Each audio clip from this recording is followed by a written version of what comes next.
डीग में स्कूल पढ़ने गई एक नाबालिग छात्रा को बहला फुसलाकर भगा ले जाने के मामले में पुलिस द्वारा 1 महीने बाद भी कार्रवाई नहीं करने पर आक्रोशित लोगों ने आज थाने पर जाकर थाने का घेराव करते हुए पुलिस प्रशासन के खिलाफ विरोध प्रदर्शन किया। इस दौरान लोगों ने लड़की को भगा ले जाने वाले नामजद आरोपी को तुरंत गिरफ्तार करने की मांग की। लोगों के भारी विरोध को देखते हुए पुलिस अधिकारियों ने आरोपी को शीघ्र गिरफ्तारी के आश्वासन के बाद मामला शांत हो सका।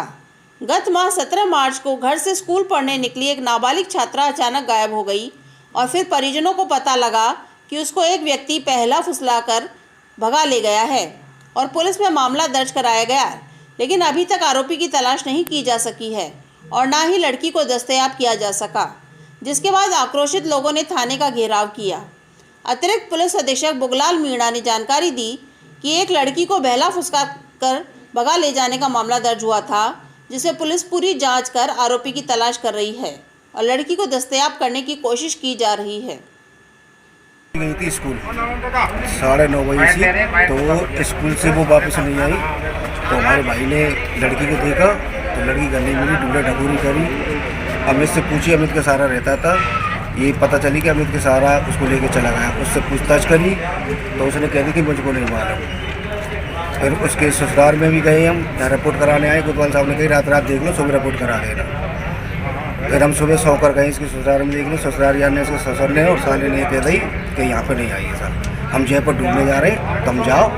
हम भगा दिए सब बातें। फिर हम यहाँ ढूंढे करे मान सबने। कितने दिन हो गए? ये सब 27 तारीख को गई है सर। FIR कब कराई? 30 मार्च को है। आप क्या चाहते हो? अब ये चाहते हैं कि बच्ची आ जाए हमारी। पुलिस क्या कहती है? पुलिस क्या कहती है? पुलिस यही कहती है, समझा के भैया देती है कि हाँ करने कर रहा भाई, और कुछ हम वो दिख नहीं रहा। आज पहली बार आए थाने पे, आप पहले भी ना कई बार आ चुके हैं। जो डीग कस्बे से आए हैं, उनकी बच्ची है, वो उनके किसी रिश्तेदार के लड़के के साथ जो है वो चली गई। लोग थोड़े आक्रोशित थे, उनको समझाइश की गई, उनको बताया गया कि जो पुलिस के प्रयास है वो जारी है। कई चीज़ें ऐसी हैं जो अनुसंधान में दिक्कत आती है, आगे सूचना इसलिए वो बताई नहीं जा सकती। तो पुलिस के जो प्रयास हैं वो लगातार जो है किए जा रहे हैं। SHO को और ज़्यादा प्रयास करने के लिए बताया गया है। उसमें से कुछ लोग जिसने जो है वहाँ तक उसको छोड़ के आए हैं, उस लड़के को ट्रेस आउट किया, उससे पूछताछ की जा रही है।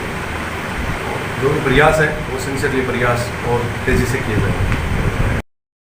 डीग से सैनिक समाज की एक लड़की है, वो गायब हो गई, किसी लड़के के साथ चली गई। मुकदमा दर्ज है। लड़के की और लड़की दोनों की तलाश जारी है।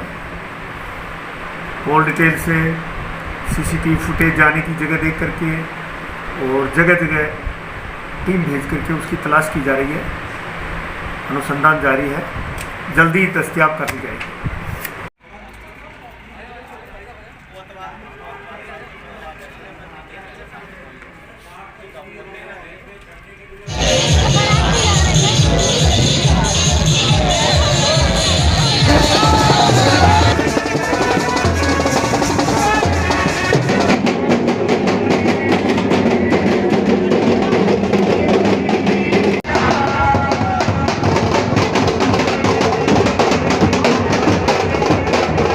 अम्बेडकर जी की जन्म जयंती के उपलक्ष्य में RVM हॉस्पिटल में फलों का वितरण किया गया और उनकी मूर्ति का अनावरण नर्सिंग अधीक्षक कार्यालय में किया गया।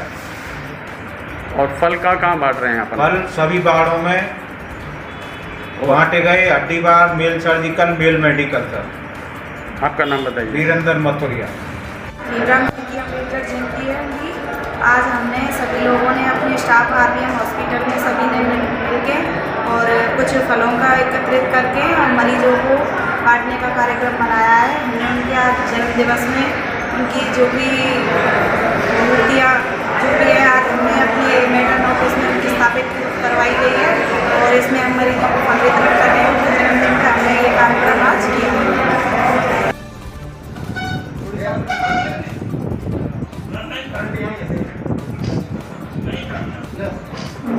सर्विस डे पर हमारे जो भरतपुर नगर निगम का फायर स्टेशन है, उन्होंने 1 सप्ताह का ये पूरा प्लान रखा हुआ है। इसके मुख्य उद्देश्य 2 हैं।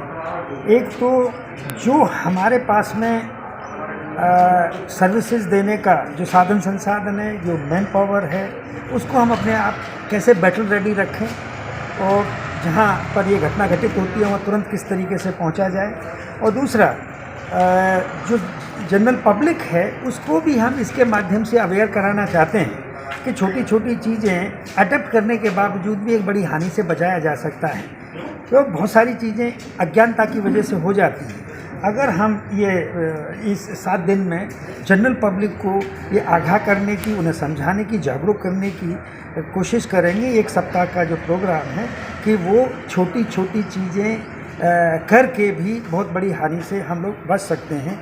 आपने एक जो बात पूछी कि हाई राइज बिल्डिंग में हम क्या करने जा रहे हैं, अभी तक चूँकि भरतपुर में बहुत हाई राइज बिल्डिंग नहीं थी तो शायद ये एरिया नेगलेक्टेड नगर निगम की तरफ से था। अभी हम एक सिस्टम प्लेस करेंगे ताकि उन लोगों को जितनी भी हाई राइज बिल्डिंग हैं वो नगर निगम से NOC लें कि अब हम इसको हैंड ओवर करने के लिए तैयार हैं और हमारे पास में फायर सर्विसेज या फायर जो इंस्ट्रूमेंट्स हैं वो प्लेस में हैं। अगर ऐसी कोई दुर्घटना घटती है तो वो जो इंस्ट्रूमेंट्स हैं वो उसकी केयर कर सकें। तो ये हैं। कमिश्नर साहब से भी बात हुई थी तो यहीं पर बताया उन्होंने कि ऐसी हाई राइज बिल्डिंग को चिन्हित कर लिया गया है और उन्हें नोटिस जारी कर दिए गए हैं। तो ये नोटिस जारी करना कोई पिनल एक्शन नहीं है, परंतु हम उन्हें आगाह भी कराना चाहते हैं कि ये जिम्मेदारी है आपकी हाई राइज बिल्डिंग में ये प्रोवाइड करने की। तो यही इस सप्ताह के माध्यम से हमारा प्रयास रहेगा। सर्विस डे पर आज हमारे नगर निगम के फायर स्टेशन पर कार्यक्रम आयोजित हुआ और जिस तरह का डेमोन्स्ट्रेशन इन लोगों ने यहाँ पर किया तो मैं समझता हूँ कि ये बहुत ज़रूरत है आम आदमी तक पहुँचाने की इस प्रदर्शन को, कि किस तरह से छोटी छोटी सावधानी बरत करके भी हम बड़ी से बड़ी अग्नि दुर्घटना से भी निजात पा सकते हैं। हम सब ने इतना महसूस किया कि अग्नि दुर्घटना होते ही हमारे इस पूरे सिस्टम के लोग जो हैं वो एकदम डर जाते हैं, घरेलू महिला हो, पुरुष हो, कोई व्यक्ति हो, डर जाते हैं एकदम। तो उस समय उसमें डरने की आवश्यकता नहीं है, बल्कि कुछ तकनीक अपना करके उन घटनाओं को हम लोग रोक सकते हैं। तो हम सब ने इसी बात पर चर्चा की है आज, और आने वाले 1 सप्ताह के अंदर हमारे फायरमैन जो सभी लोग हैं यहाँ पर शहर के अलग अलग स्थानों पर जा कर के आम जनता को इस बात को समझाने का पूरा प्रयास करेंगे।